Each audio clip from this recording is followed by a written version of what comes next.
अस्सलाम वालेकुम। काजी इकराम बशीर ऑफिशियल में खुश आमदेद। अभी मार्च के महीने के चंद दिन बाकी हैं। 23 मार्च को यौम पाकिस्तान है। हमने 1940 में करारदाद पाकिस्तान लाहौर के मंटो पार्क में पेश की थी। हज़रत कायद आज़म के ज़ेर सदारत और मौलवी ए के फजल हक जो शेर बंगाल थे, उन्होंने करारदाद जो पेश की और मौलाना ज़फ़र अली ख़ान ने उसको ट्रांसलेट किया था। तो बड़ा ज़बरदस्त वो जद्दोजहद थी मुसलमाना ने बर सग़ीर की, और अल्लामा इकबाल का ख्वाब था जिसको कायद आज़म ने ताबीर से हमकिनार किया। तो शुरू में काफ़ी मुश्किलात भी आईं, तकसीम भी जो है वो सही तरीके से नहीं की गई। कश्मीर का मसला भी पिछले 75 साल से हल नहीं हो सका। इसी तरह 23 मार्च 1956 को पाकिस्तान का पहला आइन जो है वो चौधरी मोहम्मद अली ने पेश किया, साबिक़ जो वज़ीर आज़म थे। और इस मुल्क के इब्तदा में खान लियाकत अली खान साहब और दीगर जो ख्वाजा नाज़मुद्दीन थे, उन्होंने सिंसियरली इस पाकिस्तान की बुनियादों को मजबूत बनाया। लेकिन 58 से जो आमरीत का दौर शुरू हुआ वो 1969 तक चलता रहा। 25 मार्च 1969 को जनरल याह्या खान ने अयूब खान से इस्तीफ़ा ले लिया और एक तकरीर उनकी जो नशर करवा दी। तो फिर वो जो दौर स्याह था उसी में जो मशरक़ी पाकिस्तान हमारे हाथों से चला गया और बांग्लादेश बन गया।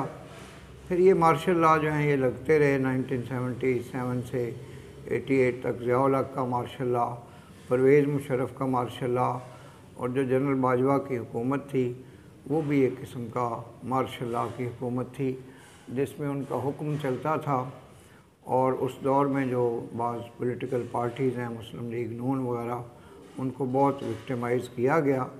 लेकिन अब मुस्लिम लीग नून उनका नाम मसलहतन नहीं लेती, क्योंकि वही इसको बरसर इक़्तिदार लाने के अमल में शरीक थे। तो वो जनरल फैज़ हमीद पे सारा मलबा डालते रहते हैं।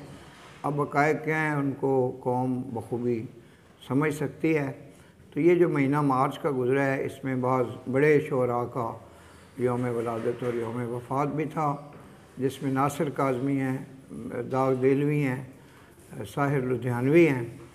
तो इसी तरह से बहुत सी ऐसी शख्सियात हैं जिनका यौम वलादत और यौम वफ़ात था। फिर ख़वातीन का आलमी दिन था इस महीने में, ख़वातीन जो जद्दोजहद कर रही हैं। चिड़ियों का आलमी दिन था, दरियाओं का आलमी दिन था। तो बहुत से आलमी दिन भी थे। तो मैं ये समझता हूँ कि ये मार्च का महीना बहुत ज़्यादा, इसमें रमज़ानुल मुबारक भी शुरू हो रहा है इंशाअल्लाह। तो उम्मीद है कि हम उसकी फ़ैज़ व बरक़ात से जो है वो फ़ायदा उठाएँगे। और पाकिस्तान का क़याम भी रमज़ानुल मुबारक में हुआ था। आगे जो अप्रैल का महीना आ रहा है उसमें ज़ुल्फ़िकार अली भुट्टो का यौम शहादत है और अल्लामा इकबाल का यौम वफ़ात है। तो हमारा जो सेल है, जो रिसर्च सेल है, वो हाफ़िज़ ग़ुलाम साबिर साहब, जनाब उमर आरिफ और जनाब फ़याज़ अहमद हरल साहब की निगरानी में इन तमाम इवेंट्स को देख रहा है और उन पे काम कर रहा है।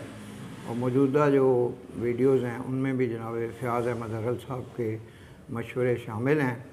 मौज़ूआत के इंतख़ाब से लेके हालात व वाक़यात तक जो है वो हम डिस्कस करते हैं और ट्विटर से भी इस्तिफ़ादा करते हैं। तो हम पाकिस्तान की सलामती और बहबूद के लिए दुआ गो हैं। आपका बेहद शुक्रिया। पाकिस्तान ज़िंदाबाद।